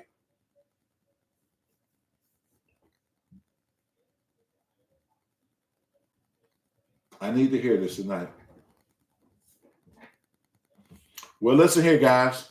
It is officially like 12, a few minutes after 12. I mean, I came in on 10 o'clock and it's 2 hours. So I did good. I didn't plan on being on this long.